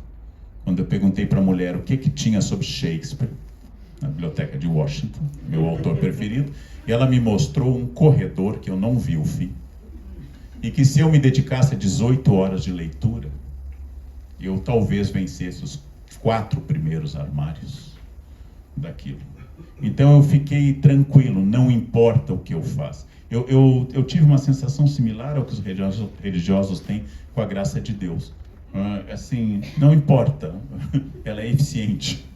Eu vou ler o que eu preciso, eu vou ler o que eu quero, eu vou ler o que eu gosto. Eu nunca lerei 0,1%, sequer sobre um tema que eu me considero um leitor profissional, que é Shakespeare. Eu nunca vou conseguir isto. Então, assim, mesmo autores que têm na prática apenas um livro, como Etienne La Boétie, o que tem de obras comentando o discurso da servidão voluntária é gigantesco. Sempre parece aquela coleção de Lex que meu pai tinha na parede, que ia até o teto, que hoje tudo se reduz a um drive ou menos que isso. Então, isso diminuiu minha ânsia. Eu era mais ansioso, eu era muito ansioso para fazer coisa. Então é isso. Ontem eu saí de Campinas tarde, fui para o Rio de Janeiro hoje de manhã, por equívoco meu de registro de agenda. Achei que era possível, porque achei que era 16 horas. Tenho uma palestra à noite. Eu tenho uma força física muito grande, mas ela declina. Ela está declinando. Eu já não sou quem eu era, né? Então, está na hora de eu ler Lampedusa, o Leopardo, está na hora de eu ler os Maias, a Ilustre Casa de Ramírez, de novo, que é para perceber como é que se lida com, geralmente, o período mais produtivo da literatura, que é o declínio. O declínio produz grandes obras, né? Produz obras extraordinárias. O século de ouro espanhol brilha quando o colapso do Império Espanhol começa a acontecer. Né? Outra questão? Mais alguma pergunta? Eu tenho. Leandro, boa tarde. Boa tarde. Também. Vamos imaginar a hipótese que você acabou de escrever a sua biografia. Ela está pronta. Que título você daria a esse livro? Excelente questão. Primeiro, eu não acho que a minha vida ainda mereça uma biografia e não é modéstia isto. Eu acho que há vidas muito mais interessantes. Muito mais interessantes. Eu acho que há pessoas de impacto maior, com uma trajetória maior. Eu sou tentado pelos títulos que eu gosto, desde Confesso que Vivi, do Pablo Neruda, Certa Melancolia das Frases Finais, Goethe grita por luz, Handel vaidoso diz Telos dominata, sidera donat, eu dominei a matéria e criei as estrelas. Eu acho lindo morrer citando latim, eu acho extraordinário. Beethoven, melancólico, diz podem aplaudir, a comédia acabou. E Luís XIV se distancia da própria personagem, diz acaso me supunham imortal, e morre logo em seguida com uma perna gangrenada. Então todos esses títulos me seduzem muito. Eu acho que Joaquim Nabuco me dá uma pista. Minha formação, que é um dos grandes textos quanto à escrita, apesar de, claro, a gente identifica os problemas ideológicos, mas um grande texto quanto à escrita. Joaquim Nabuco é um grande escritor e eu gosto muito dessa ideia, mas eu não consigo pensar em um título a não ser o título do livro do Ovídio, porque a história da minha vida é a história das metamorfoses. Não? Metamorfose. Não sou mais quem eu fui e o meu eu não dialoga mais com os outros eus, e nesse perdimento mesmo é uma espécie de livro do desassossego do Fernando Pessoa que eu tento encontrar quem eu já não sei quem eu sou. E talvez a epígrafe fosse nunca fui nada, nunca serei nada. Afora isso, eu tenho em mim todos os sonhos. Seria tabacaria para isso, não? Mas não, eu não mereço uma biografia ainda, isso não é modesto. Tem muita gente que tem importância, inclusive para o bem e para o mal. Quando digo uma pessoa importante, que marcou uma geração e fez o país mudar de opinião, isto vale tanto para Lula quanto para Bolsonaro. São pessoas de enorme influência.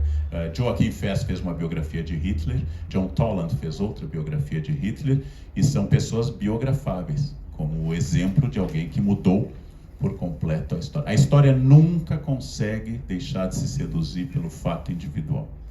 É a diferença da aula de um filósofo, um historiador. A gente não consegue passar muito tempo sem citar uma personagem ou uma data. O historiador tem uma fixação no concreto palpável que não é tão visível nas ciências sociais nem na filosofia. Temos outra questão lá, por favor. Oi, tudo bem? Tudo. Eu acho que temos que os outros ouvirem, por favor. Força. Ok. Eu queria saber se sua percepção, ou se você pensa em fazer um adentro no Dilema do Porco Espinho, quando você trabalha em 2019, as...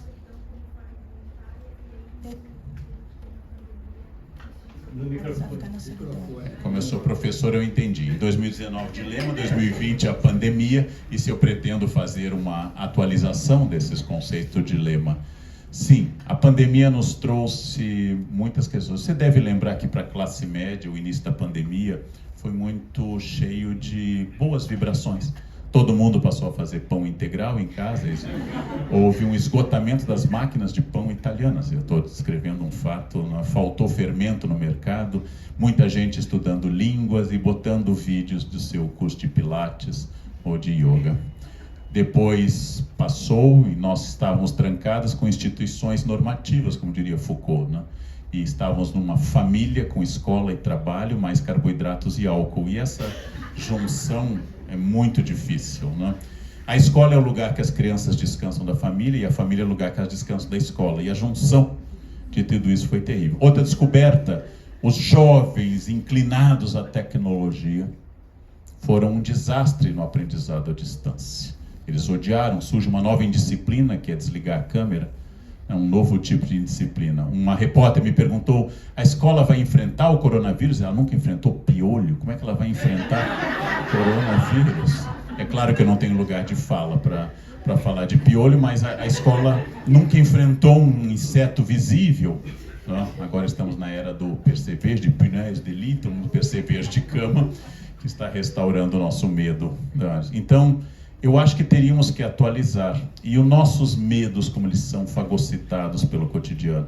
Primeira vez que eu fui ao supermercado durante a pandemia, máscara, face shield, fui, peguei as coisas com luvas, cheguei a casa, coloquei a roupa no tanque, pelado eu fui para o chuveiro, me desinfetei, né? Desinfetei, esfreguei áreas nunca trabalhadas, me sequei, botei a toalha para lavar e fui então continuar.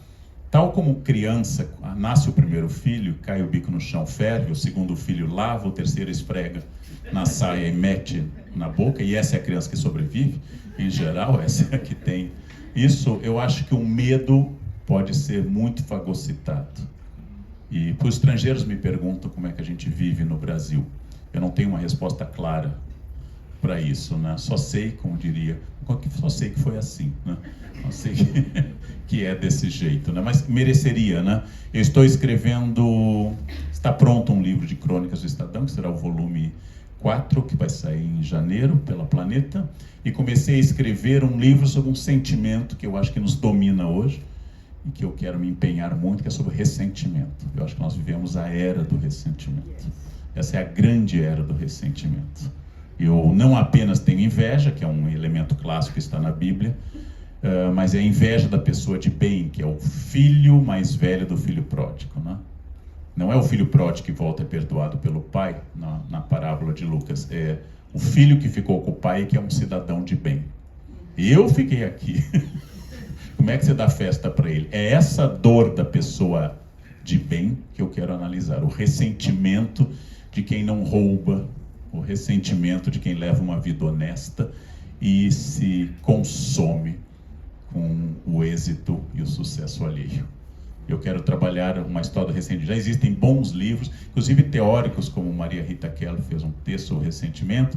A palavra não aparece em Freud, mas aparece em psicanalistas recentes. E existem obras sobre essa dor ressentida, cozida, sentida 2 vezes, curtida.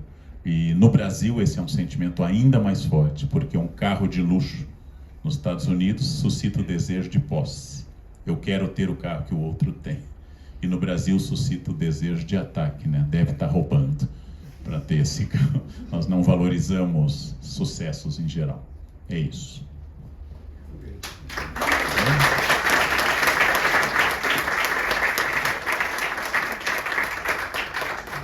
Foi prematuro.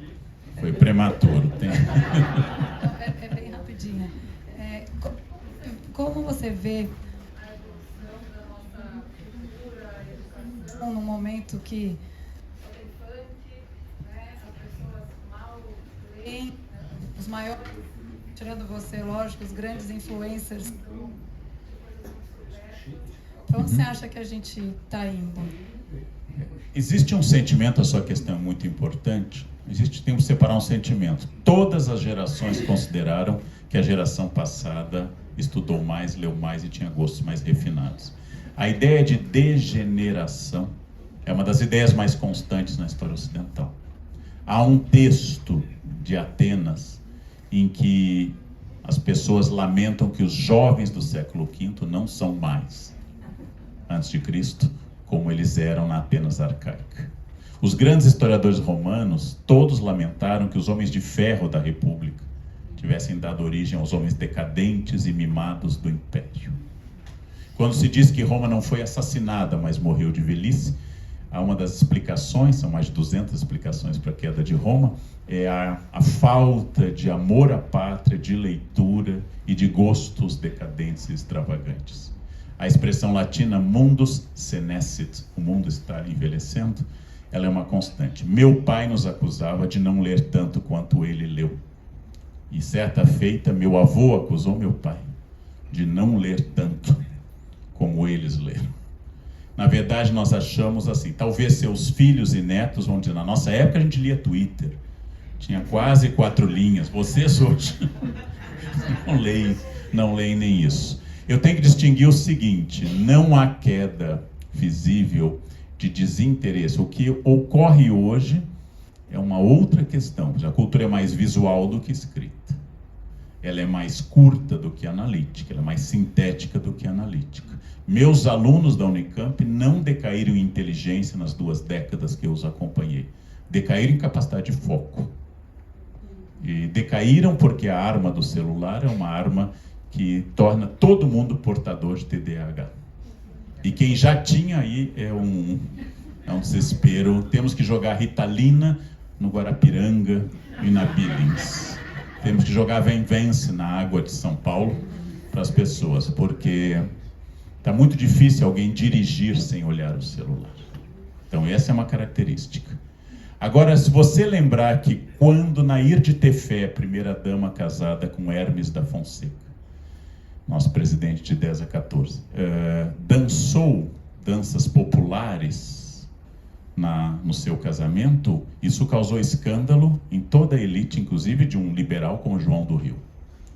Quando se dançou tango na Argentina pela primeira vez no Palácio Presidencial, alguém disse: são essas modas. Substitua a palavra tango ou qualquer outra dança brasileira popular por axé ou por funk, e você vai ver o mesmo sentimento. Isto é muito interessante.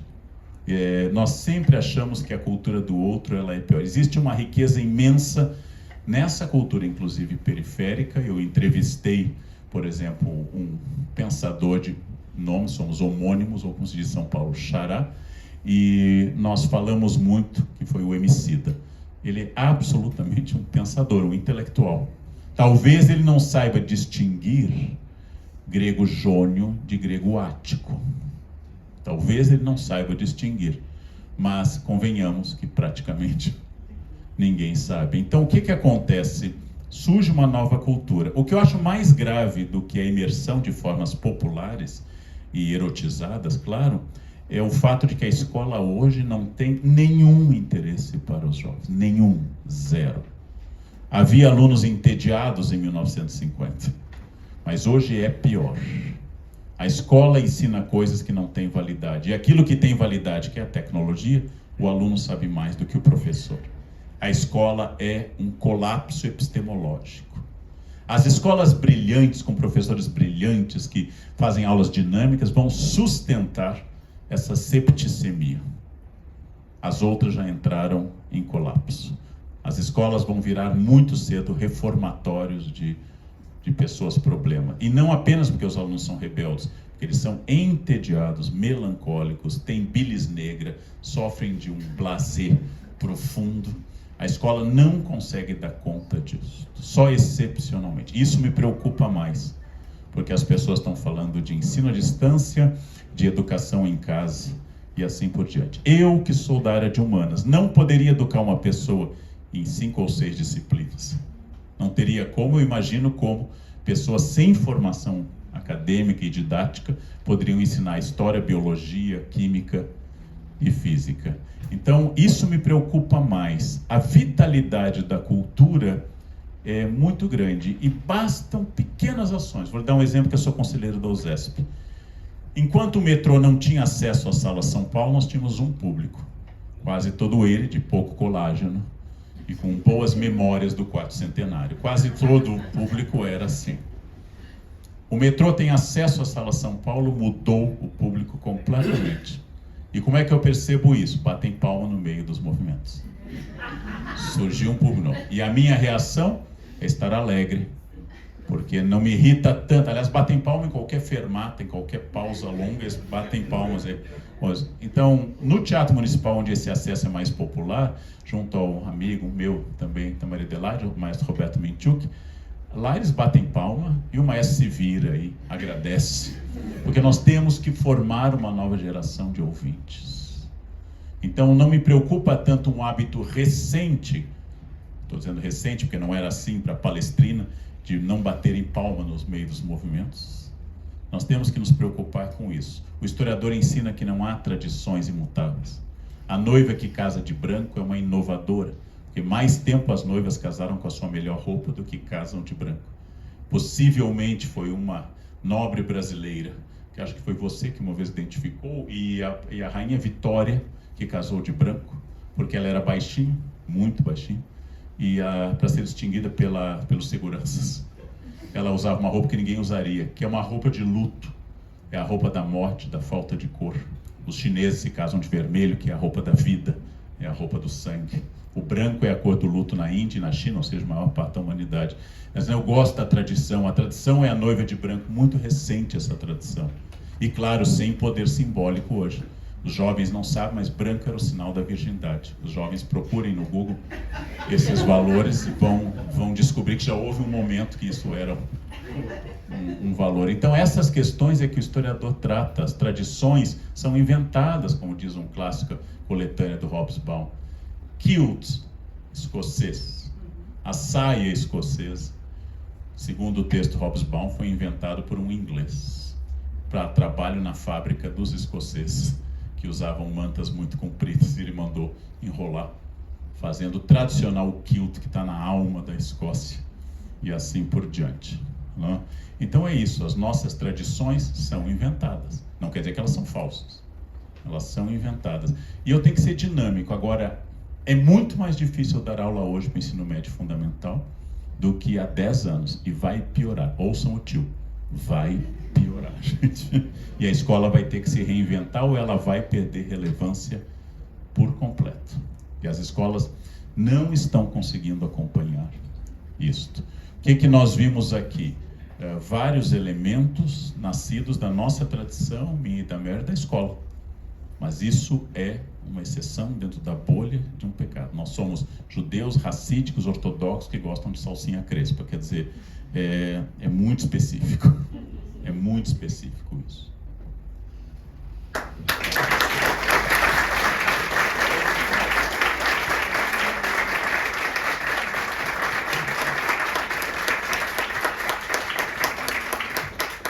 Queria mais uma vez agradecer, né, essa tarde maravilhosa. Aproveitando para agradecer a família Americano, o Conselho da Fundação pelo apoio constante dos nossos eventos. E queria convidar todos agora para o nosso chá, né, para encerrar aqui a nossa tarde. Muito obrigado pela presença de todos.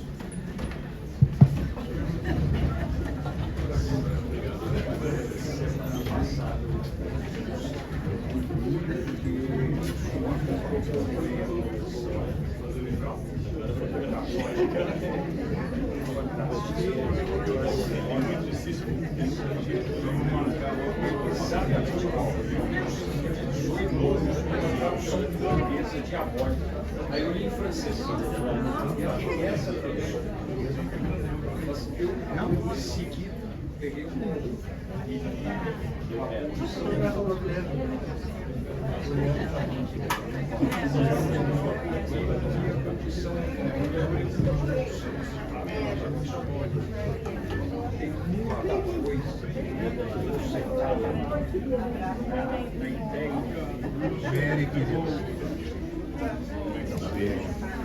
A Camila dele. Aí vocês vão sair. Tudo bom? Deixa eu fechar aqui.